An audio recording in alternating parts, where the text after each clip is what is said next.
Magandang araw mga kaibigan. Bigyan natin ng reaction, opinion itong post ng Daily Tribune. Sabi dito, the House Prosecution Panel gave itself a perfect score following the third day of the impeachment trial of Vice President Sara Duterte, expressing satisfaction with its performance and the testimony of its first witness. House Prosecution Counsel Lorna Capunan said the panel was pleased with how NBI agent John Mark Calilong handled the cross-examination before the Senate impeachment court. Okay. So, grado daw nila is 100%.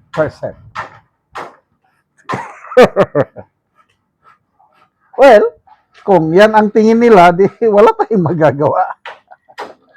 Tingnan natin ang reaksyon ng taong bayan kung they agree with what Atty. Capunan said, na maganda ang performance ni John Calilong, kasama na si Atty. Ligotan.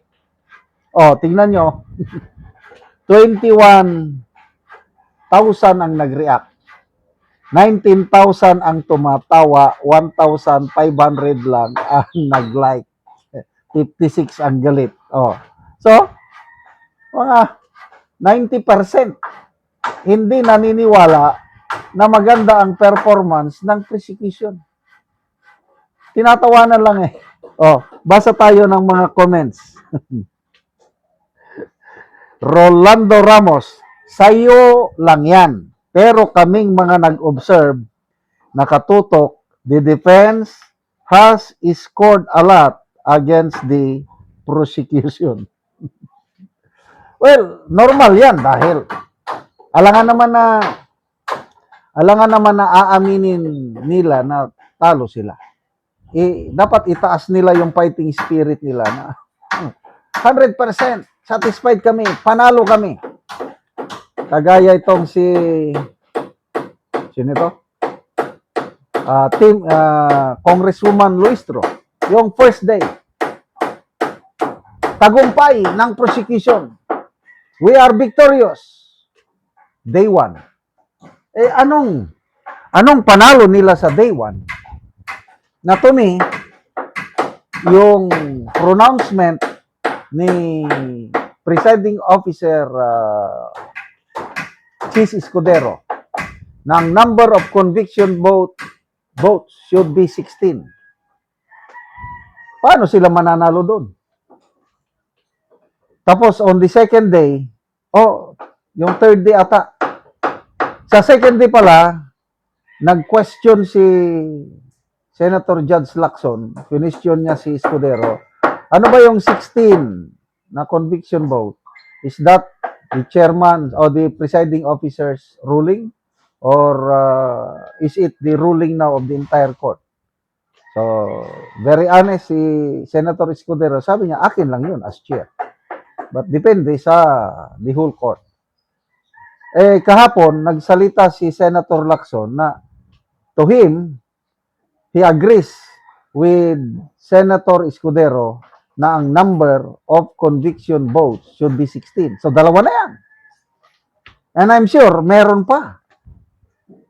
Meron pang mga matitino dyan sa impeachment court, kahit nasa majority sila, na mag-agree na ang number of conviction votes should be 16. Ang tinitignan ko dyan is si Senator Zubiri.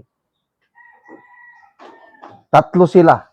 Kasi later on yan, magbobotohan yan as a court. Kung sino yung mas marami, yun ang manalo, yun ang masusunod.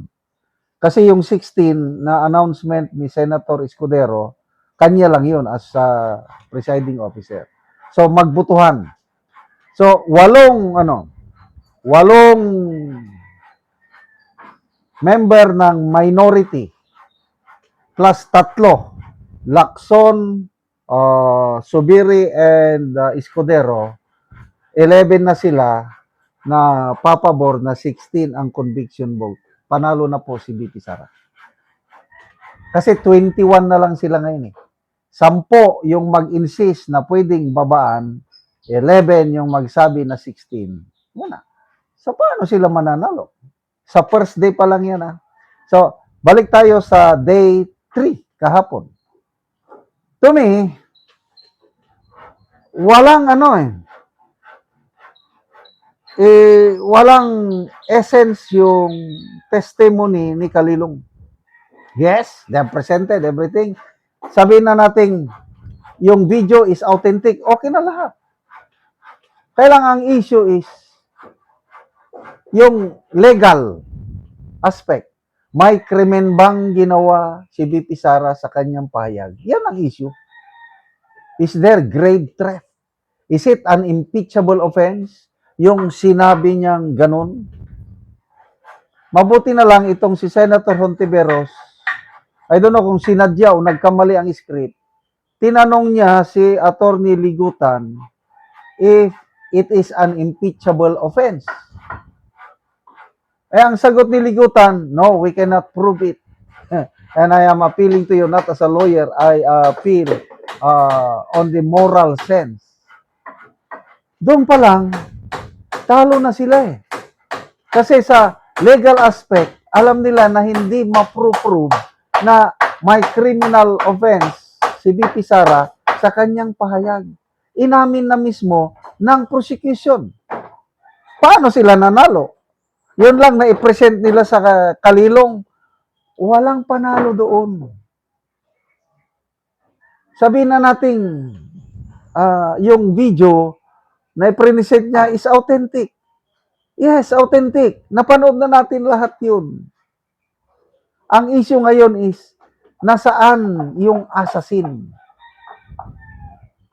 Dapat mag-present sila ng testigo na magsasabi na ako ang assassin na kinontak ni BP Sara. Or mag-present sila ng testigo na kilala ko yung assassin, narinig ko, nasaksihan ko, si BP Sara na kinausap niya si ganitong tao. Dapat ganon para manalo sila itong articles of impeachment na ito na grave threat. Kaya, to me, talong-talo ang prosecution sa day 1, 2, and 3. Salamat mga kaibigan sa inyong pagsubaybay sa channel ito. Nakakatulong kayo ng malaki sa tribong Talandig ng Bukidnon dahil ang income natin sa channel na ito is pantulong sa tribo. Namimigay tayo ng libreng yero at pako para makapagpatayo naman sila ng mas maayos na tirahan. Panoorin nyo ang video na ito. Karon mo na ni ang natagaan na Moguero, so mag-atop na siya karon. So ginatanggal na ang trapal nga ilang atop na ni itsura sa ilang panimalay kung kisigig kaulanan.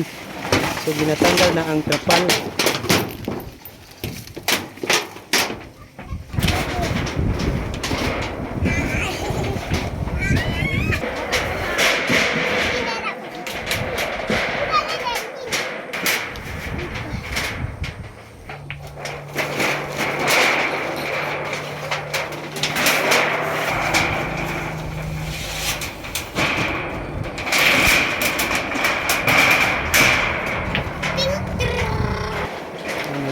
Ang ilang pagpuyo.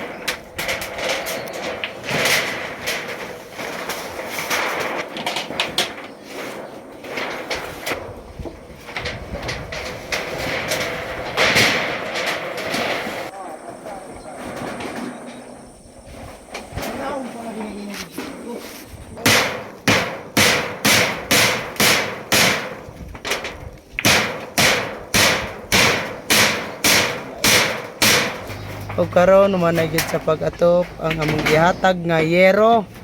So nindot na gyud nga tan-awon. Kay ganina trapal lang so karon napurihan na og yero. Salamat sa Ginoo og sa naghatag sa sin kay dili na mi maulanan. Oo. So pila na dayto ka bulan anti ang inyong atop nga trapal lang? Dugay na. Pila na? Unom na kabulan. Unom na kabulan. Na nalata na gyud ang trapal. Oh, kung magulan so kung magulan so wa na kuan. wa nay So muna ni ang inyong Uga. kahimtang, wa na yuga. wala ni wala Mga bali na ang tungod. salog. Mga bali na ang salog Tungod sa tungod sa ulan. Magpadayon ni nga tabang ang kining naghatag og sin. Oo, salamat kayo. Salamat kaayo